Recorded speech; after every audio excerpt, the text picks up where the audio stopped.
picture of Ryu doing a dragon punch, and I'm like, oh shit! And I'm thinking the next few pages is gonna be dedicated to Street Fighter. And you turn a page and it's on some other shit. It's on some DuckTales game or some other game that I didn't care about, because I didn't care about any other game but Street Fighter. But anyways, I digress. People are coming up to me and they want to learn they want tips on certain things, and I'm helping them and stuff like that. And one of my friends told me, yo, you should charge people. You should charge people. If they want help, you should be like, yo, $1 and I'll give you some information. I'm like, nah. He's like, you crazy, man, you would make mad money. And we 7th graders, and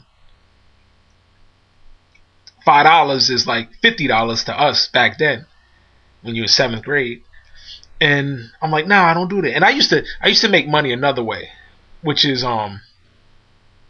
remember back in the day, for those that remember this, I don't know if they still do this now, but when you fail the test or fail the quiz, the teacher will want you to take it home and get a signature from your parents. They wanted your parents to sign it, your mom or your dad. They wanted them to sign it, and you had to bring it back in and show them that your mom and dad saw that you failed the test. Because, if a teacher handed you a test with a big red F on it, you would be like, fuck this. Put it in your book bag, and when you were on the bus on your way home, you would take that paper out your bag, rip it up, and throw it away or burn it. It would just not exist anymore. And they started doing this thing where they wanted kids to take the failed test to their parents and get it signed and bring it back to prove that their parents are seeing how their grades are. And it's crazy because if you got an A or a B, you never had you didn't have to get that signed. I guess they feel like, you're a kid, you're going to run home and be like, yo, Mom, I got an A. Dad, I got a B. You're not going to run home and be like, hey, Mom, I got an F. Going outside now. But I was good with cursive. My handwriting, when it came to writing a script, cursive, I wrote really, I don't know, man. I wrote really well. And it didn't look like some 3rd grader that just knew how to learn, who just knew how to write cursive. It looked really professional. Some of my teachers hated it, because I used to do a whole book report in cursive, and this is back in the day when you had to write out your book reports with a pen. A lot of you people, you do it on your computer and you print it out or whatever. No, you had to do it with a pen back then. So I would write book reports and hand it in, and I remember one of my teachers, my social studies teacher, he was like, John, you got to stop writing like this, because I'm not trying to read the Constitution. I can't read your cursive. And I'm like, I can't help it, man. This is how I write, man. And it wasn't sloppy. It wasn't chicken scratch anything. But it was just I guess the cursive was too cursive, if that makes sense. But that was funny to me. But I used to charge kids. I used to do it at gym. At gym, when we getting dressed in the locker room and stuff like that, everybody would come to me with their failed test and be like, yo, my parents' name is this, my dad's name is this, my mom's name is that, it's spelled like this, can you do it for me? And I was like, alright. And then at first I used to do it for free. Then I started charging people money. I would charge my friends $1. Not my close friends. My close friends, I would do it for free. Some people that I knew that I was cool with, I would charge them $1. People that I didn't really know but I seen around, I charged them $2. If I didn't know you at all, probably $5. And it was worth it to them, because you don't want a lot of people, I guess they got, you get punished. You get an F. You had to stay inside for the weekend. And man, what the weekend means to you when you were a kid. Monday through Friday is school and the weekend is yours. You do not want to have to get stuck inside on the weekend. But so that's how I made my money. So I told my friend, no, I'm not going to charge people for Street Fighter tips. That's fucked up. And a lot of people started coming to me and they was asking me, yo, where you play at, man? Since you so good. And I'm like, oh, in my area. This is the place, my pizza shop up the street from me. This is where I play. And people started coming around to see me play Street Fighter. Or they would invite me to their arcades. And, and I would play Street Fighter at their arcades in their area if I could get there. A lot of times I didn't feel like riding my bike 1 hour across town or to some other town you know, and I don't know the rules over there, or whatever. But anyways, Friday we all talking about we going to Video Joe's, and we're gonna watch Rocky. We're gonna see who this nigga is. This Daigo like character. I say Daigo like because he's basically, I mentioned it before, he was the nigga that can beat anybody with any character better than Damien. And to me, Damien was like, I thought nobody was better than him. So to see Damien tight that somebody is fucking him up all the time, I had to see it. So Saturday comes, me and Walt, we grab our bikes and we ride to Video Joe's. We walk into the video store and we lock our bikes up first. Then we walk into the video store and we see the guy behind the counter and we look around. We never been in there. We heard about it all the time. We never been in there. We look to the left. We look to the right. You see some toys, some knickknacks, some things on the wall, and then you see a bunch of videos all over the place. And then you seen a sign on the wall that said arcade games over here. So you walk to that area, then you walk down a small hallway and it's dark. And it's like you about to go into you headed into a whole nother world, man. Arcades was its own thing. You know, that's what I liked about it. When you walked inside an arcade, the rules you followed outside, they changed because each arcade had their own rules. So everything changed. You didn't even think about the outside world once you walked into an arcade. You didn't think about it for a minute. All that mattered was the people that was inside and the games and what went on in there. So we walked down that hallway and we excited, man. We like, yo, we here. We finally gonna see this legendary nigga we keep hearing about. This Rocky nigga. Who the fuck is Rocky? And then we get to the end of the arcade. I mean, we get to the end of the hall and it's a small room and it's a light, but the light is really dim.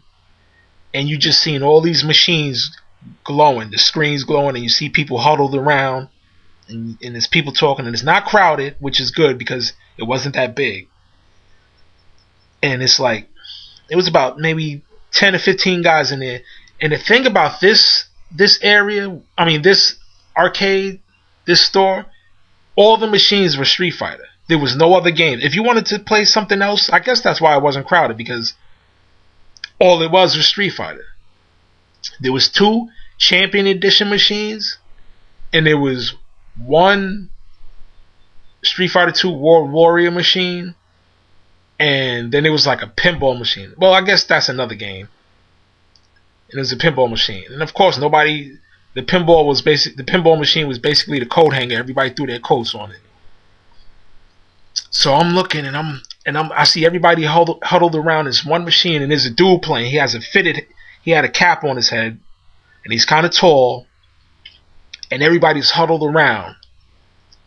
And I guess he did something crazy, and he said, "Oh shit, yo Rocky, you crazy?" And I'm like, "That's Rocky." So I walk up to the machine, I stood behind him, and I'm just watching him play. And he's using a Shoto, I think it was Ryu. And he's just beating up on he's playing the computer and he's whooping ass. And I didn't see anything special. I'm just watching like, this nigga that everybody talk about, and he's doing what I do. Why is he so nice? Maybe these niggas is just on his nuts because, he's that nigga in this area. And I'm watching him play, and then he beats the game. He beats Bison.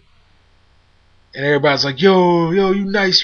And some of the other niggas there, I guess they didn't know him. So one guy walked up and was like, yo, you want to play? And he's like, fine. And they put their quarters in.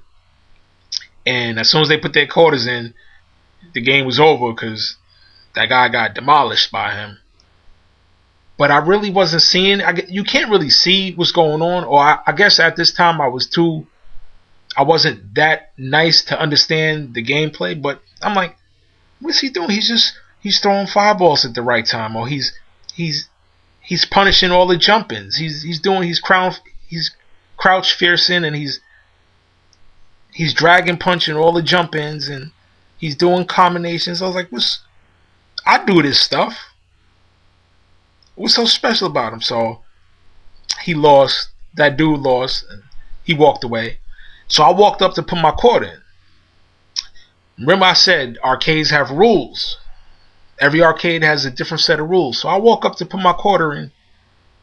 And one of the dudes stopped me. He's like, "Who you?" And I'm like, "What do you mean who I am? I'm Jay." And he's like, "You Jay? We never seen you around here." And I'm like, And he's like, "You got to play on that machine." And I was like, "What?" And basically, you got to play. The machines were lined up in a way where all the scrubs had to play World Warrior.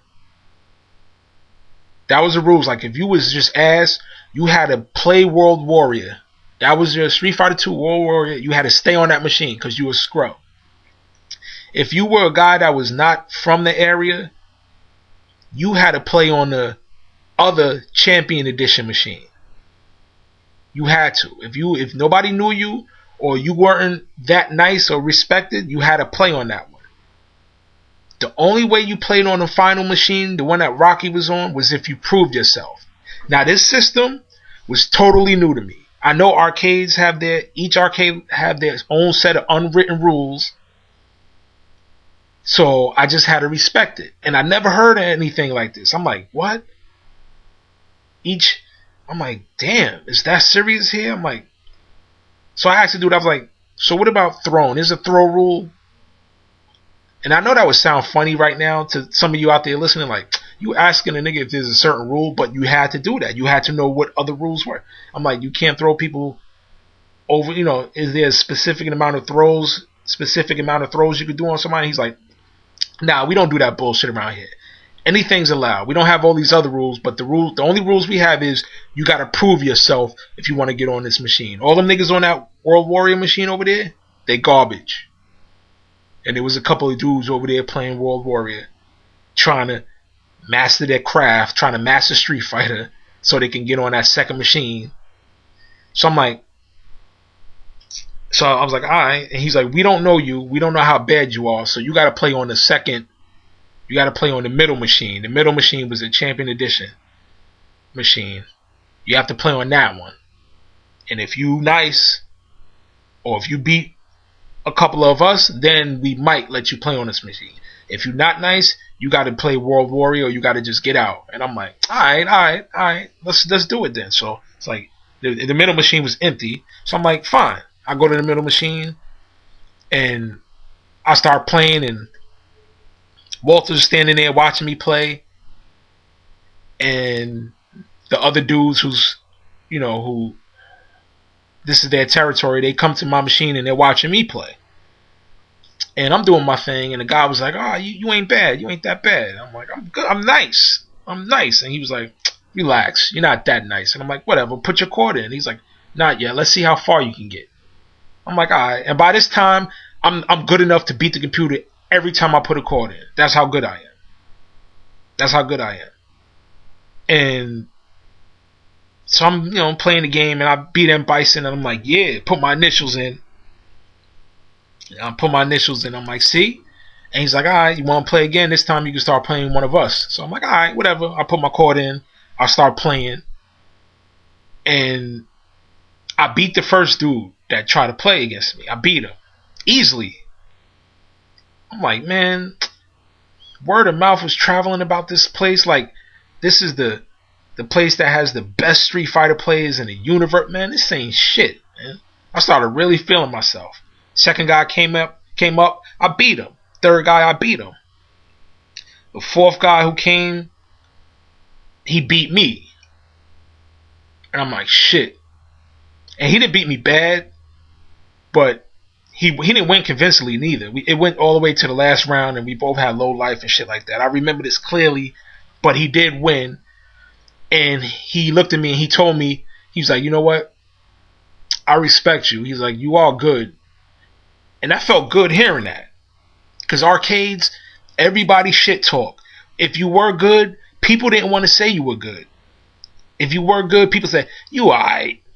You need more practice. Whatever.